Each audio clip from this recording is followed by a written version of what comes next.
પ્રભુમાં સ્નેહ કરવા કોઈ સાધનની જરૂર નથી. આપણા પુષ્ટિ માર્ગમાં શ્રવણ ભક્તિ એ પાયાનું પગથિયું નથી. આત્મનિવેદન એ જ પાયાનું પગથિયું છે. આત્મનિવેદનથી પ્રભુમાં પ્રેમ પ્રગટ થાય છે. તે પ્રેમને લઈને શ્રવણ, કીર્તન અને સ્મરણ બને છે. આમ નવધા ભક્તિ પ્રેમરૂપ બની જાય છે. તે સાધનરૂપ મટી જાય છે. માટે આપણા પુષ્ટિ માર્ગને નિર્ગુણ પ્રેમ લક્ષણા ભક્તિનો માર્ગ પણ કહેવામાં આવે છે.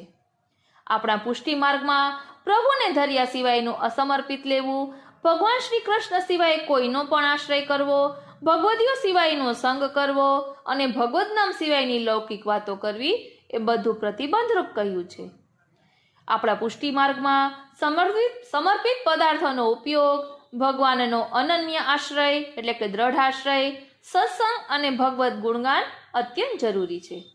પુષ્ટિ માર્ગમાં બિનશરતી શરણાગતિ અને સર્વ સમર્પણ એ પાયાની બાબતો ગણવામાં આવી છે.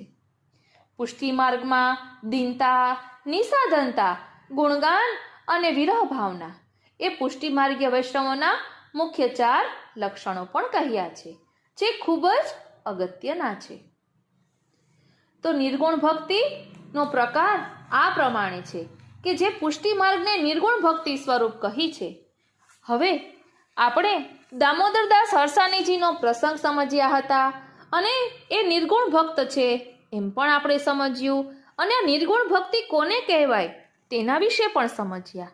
અને આપને બધાને ખ્યાલ છે કે 84 વૈષ્ણવો એ 84 નિર્ગુણ ભક્તો છે અને એ 84 વૈષ્ણવોના સાત્વિક, રાજસ અને તામસ ભાવરૂપ વૈષ્ણવો એ 252 વૈષ્ણવોમાં છે.